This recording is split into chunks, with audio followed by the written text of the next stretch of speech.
5.10. 1. My uncle and aunt have a lot of money. Nina has lots of clothes. 2. James eats a lot. 3. There aren't many cafes near here. Do you have many close friends? Do you watch much TV? I don't eat much chocolate. 4. Don't run. We have plenty of time.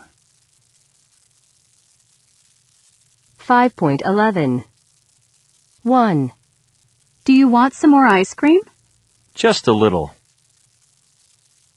The town only has a few movie theaters. 2. I'm so busy that I have very little time for myself. Sarah isn't popular and she has very few friends. 5.12. 1. I don't like this city. It's too big and it's too noisy. 2. There's too much traffic and too much noise. There are too many tourists and too many cars. 3.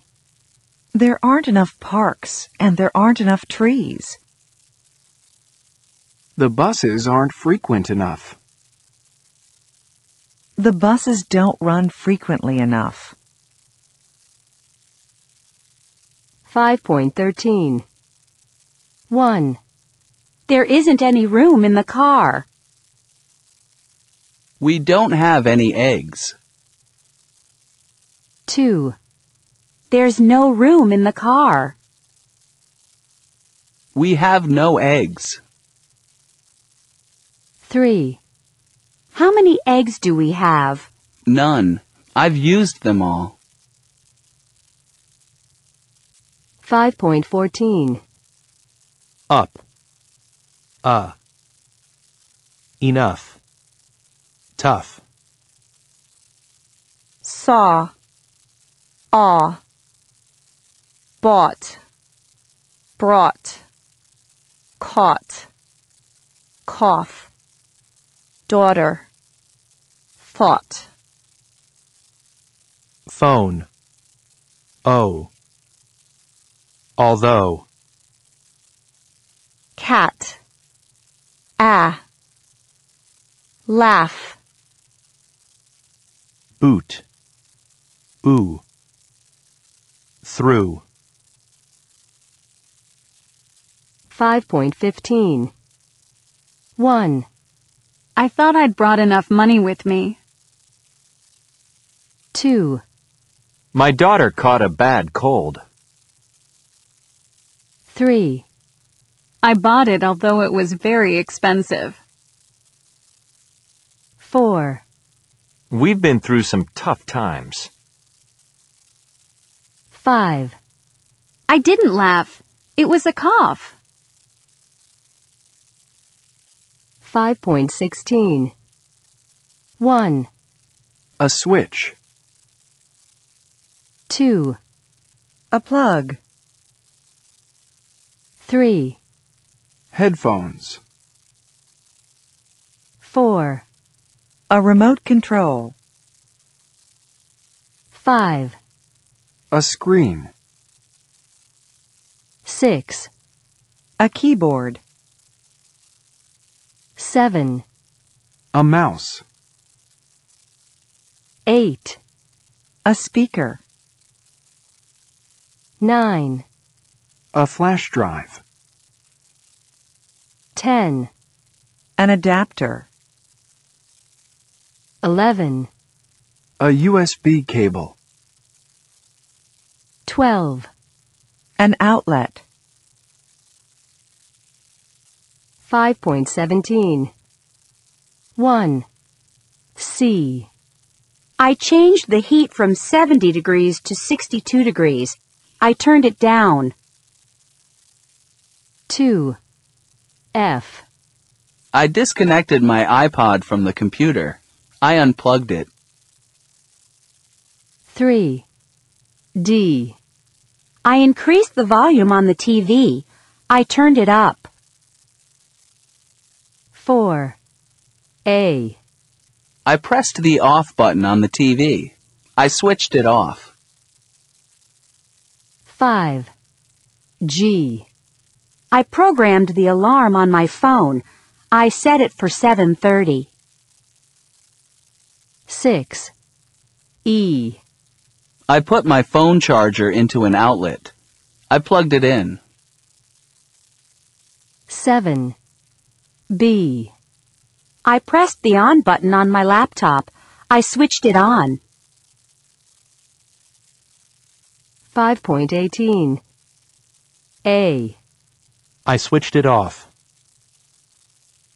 B. I switched it on. C. I turned it down. D. I turned it up. E. I plugged it in. F. I unplugged it. G. I set it for 7:30. 5.19. Part 1.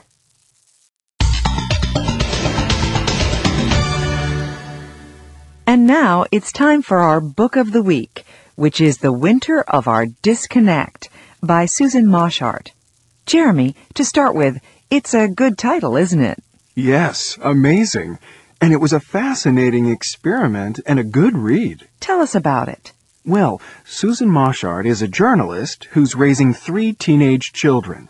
She decided to do the experiment after reaching a point where she felt that the whole family, especially her children, were all living in their own little worlds, with headphones on, plugged into their laptops or their iPods or their smartphones, and that they weren't relating to the other people in the family.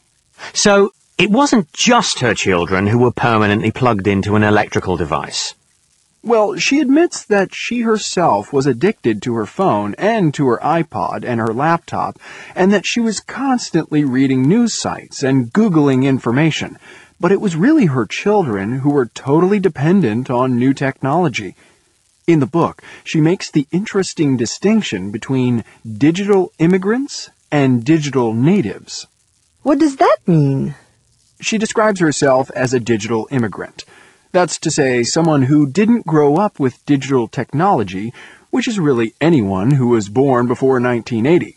Her children are digital natives, which means that they were born after computers and the internet were already part of life. Well, that's me then. Yes. Well, the main difference, she says, is that digital immigrants use the technology to find information or to listen to music. But digital natives live and breathe the technology. So for them, living without it is like living without water, without electricity, in the dark ages. What were the rules of the experiment? The family had to live for 6 months without using any electrical gadgets in the house with a screen. So no smartphones, no TVs, no laptops or computers, no video consoles, and no iPods. They were allowed to use technology at school or at friends' houses or in internet cafes, and they were allowed to use landline phones. But everything else was switched off for the whole 6 months. 6 months? How on earth did she get the children to agree? She bribed them. She told them that she was going to write a book about the experiment and that they would share in any profits that she made from the book. Wow, that was very smart of her. 5.20. Part 2. So, what were the results? Was it a positive experience? At the end of the book, Susan says that it was a positive experience in every way. At first, of course, the kids complained bitterly. They kept saying they were bored. But then they started to talk to each other again, to go and sit in each other's rooms and talk. They got interested in cooking and reading. They went to the movies together. They played CDs on the CD player, and they actually sat and listened to the music instead of just having music on their headphones all the time as background music. And Susan's 15-year-old son started playing the saxophone again. He'd stopped playing a few years before, but then he started taking lessons again and even started giving concerts. Oh, and the children said that they slept better. Oh, well, that's good, yeah. What about the children's schoolwork? I mean, nowadays we sort of assume that everyone needs the internet to do research for homework and so on. In fact, the children's report cards showed that they all improved. When they needed the internet, they used the computers at school or at college. The eldest daughter was in college, or they went to friends' houses.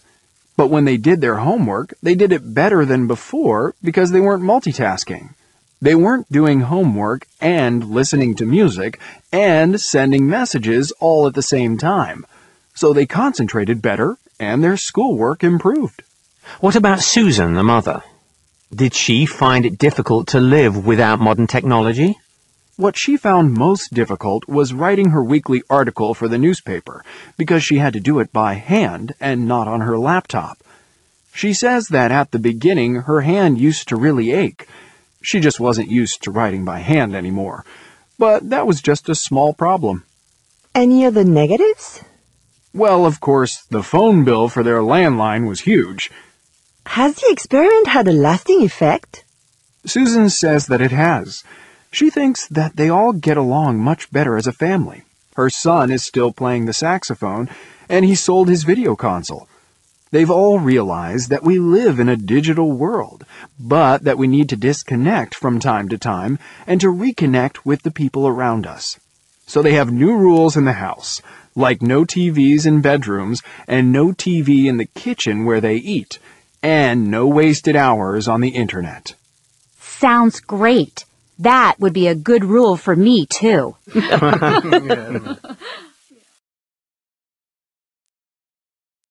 5.21.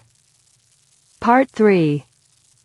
Okay, so imagine you all did the experiment. What would you miss the most? Sally? Well, I already live without the internet many weekends because we have a house in the country in the middle of nowhere where there's no internet service.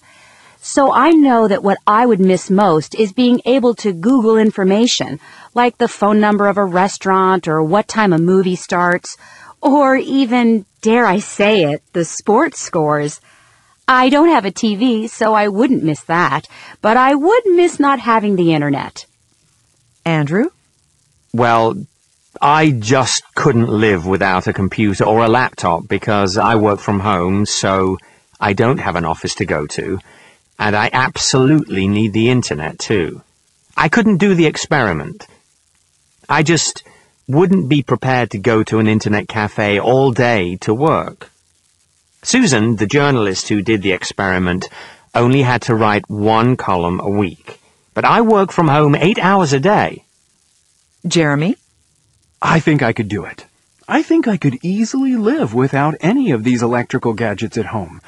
I mean, I have my office, so I could use the internet there. I don't use an iPod. I still prefer to listen to CDs. You old dinosaur. Yes, I know. And I don't watch much TV. I'm very attached to my BlackBerry, but I wouldn't mind using a regular phone for 6 months. I don't think there's anything I'd miss too much.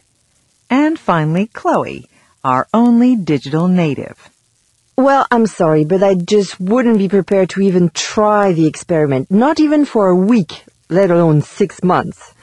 I wouldn't be prepared to live without my phone. I use it for everything. Calling, music, the internet. So no, I wouldn't do it. Not even if you were offered money? It would have to be a huge amount of money. No, I'm definitely not going to do it.